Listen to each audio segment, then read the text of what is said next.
Christopher, the Star Wars Holiday Special. Now, a little preview. My friend at work said that this is the one that would break you. I've known about this for most of my adult life. Like, everyone has heard. Yeah. But I was not prepared for how unpleasant this experience was. Significantly less fun to watch than Saving Christmas. Like, by a wide margin. Also because you're, how do I put it? You're a fan of Star Wars in some way? I'm a big fan of 70s music, let me tell you, Chris. I love musical breaks. Jefferson Starship. I love like 12 minutes B. of Arthur. Wookiees just cooking in the kitchen, not speaking English. I do enjoy the fact that, like, it doesn't matter what generation you are, just everyone on Earth has just silently agreed that the 70s were absolute dog shit and to never acknowledge them. All the bits of like Harvey Korman is just insufferable throughout the entire movie. Which of his 3 roles is the worst to you, Chris? The worst. You have a lot of variety. The worst to me is that stir whip scene. Yeah. You know what kids who love Star Wars love? Julia Child's references. all I could think of the whole time was just remembering all of Swinging Pizzagate, and every week something you gave me would have just an unbearable musical sequence. And then it all came full circle again. The only highlights for me was that it had local commercials. So one of them, it's just in the middle of it, there's a commercial for the International Ladies Garment Workers Union, because these goddamn Americans keep buying these lady clothes from foreigners and they're ruining all of our jobs. And then 45 minutes later, there's a Whirlpool commercial about these shitty Chinese dishwashers ruining American jobs. It's real cool. Please never make me watch anything like this ever again. Chris, you've seen it, right? Yeah, I have. Can we just sidebar here about the fact that the elder Wookiee watches VR porn and he jerks off to it. That Wookiee came. Yeah. That Wookiee watched VR porn and he nutted, and we looked into his dead fucking eyes as he did it. And like a 10-minute sequence of just a fucking Wookiee JOI video. It's I want you to think I've about, ever seen. like, a couple things here. First of all, which is more uncomfortable? Seeing that woman saying those things and doing those things, or seeing the Wookiee's reaction to them? It's 1,000% their reaction, because it's it's a fucking PG version of every JOY video. Like, oh, what's wrong, big brother? Mom's not gonna be home for a while, and then just this fucking hellscape mask staring at you with its mouth agape. Oh, now it'll send chills down your fucking spine, dude. Now, the other thing about it is this came out in, what, 78, I think? I'm pretty sure it's 78. And because, like, Star Wars was sort of a big hit. I don't know. A couple people watched it. So, like, you got all the families are going to tune in. Yeah, well, I love Star Wars. Let's cram around the TV for during the holidays. Jefferson Starship with a 14-minute song in. No, forget about the 14-minute song. Imagine little... Billy and Jill, they have to sit down in front of the TV and watch that jerk-off sequence. They saw a Wookiee's vinegar strokes in front of God and everyone, Chris.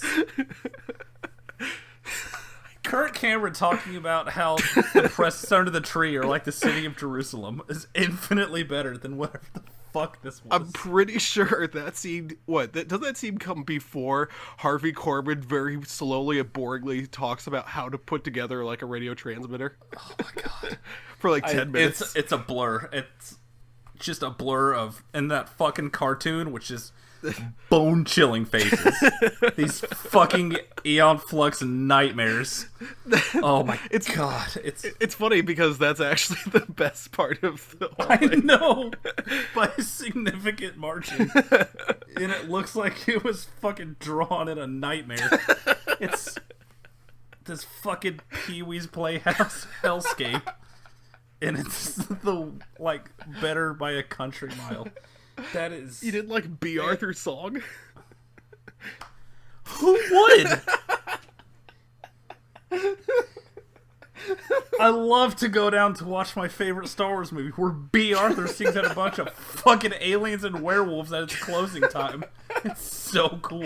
A fucking fucking love this one. Every song is like 4 fucking minutes long too. Except for Jefferson Starship, which gets a little bit of extra. Oh my god, it's still playing. It's eternal. It's gonna be the closing theme on this episode. Gosh, great. Both listeners, sorry we've lost you. You know what's funny? The one time I watched this movie, I skipped past the Jefferson Starship part. I was just like, oh yeah, it just goes on, right? Enough. It just kept... Like, in the first 5 minutes, one of the first things you see is you go into their Wookiee house, and they just turn on this hologram. It's just a fucking space circus! It's just a dude playing a trumpet while people do cartwheels for like 4 fucking minutes. It's a nightmare. Oh my, it's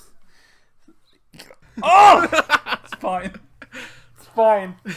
Fucking, the only redeeming part is that knowing behind the scenes what George Lucas had to do to get the main stars to show up for an afternoon of shooting.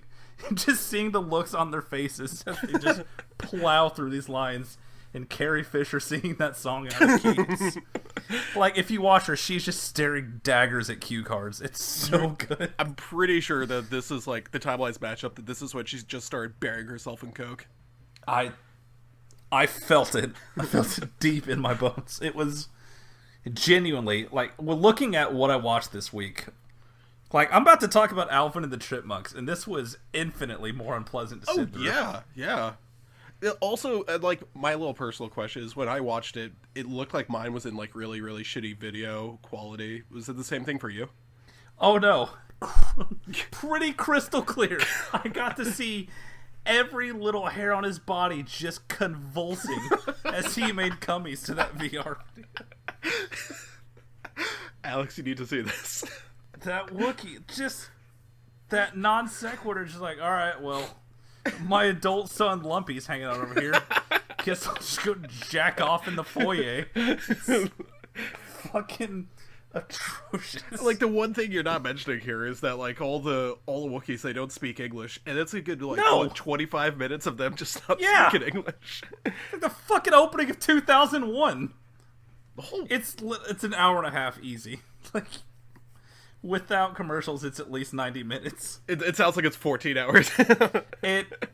I feel like I have not stopped living it. I feel like I'm just unstuck in time watching this Wookiee come, and I hate it.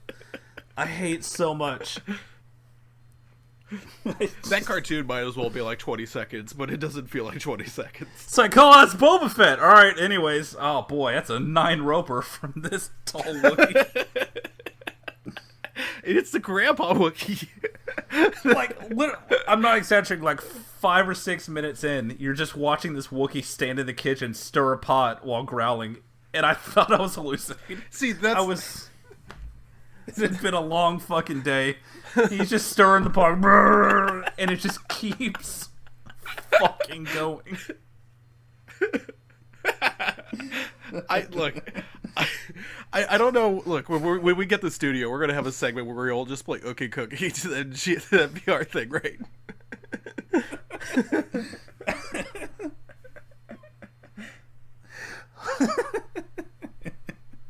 Oh man, I love the Mos Eisley Cantina. That was my favorite scene in the movie. Here's B. Arthur. Fuck yourself forever. Jesus Christ. I'm sorry, Beatrice Arthur, Esquire. So that ended, and I put on Alvin and the Chipmunks immediately. I wanted to cleanse my soul. The first sound you hear, the first, is the Chipmunks singing James Blunt's Had a Bad Day. And I swear to God, I almost had a complete breakdown. I have been teetering for like 2 weeks now, and this almost fucking broke me. Because you had a bad day, you're taking one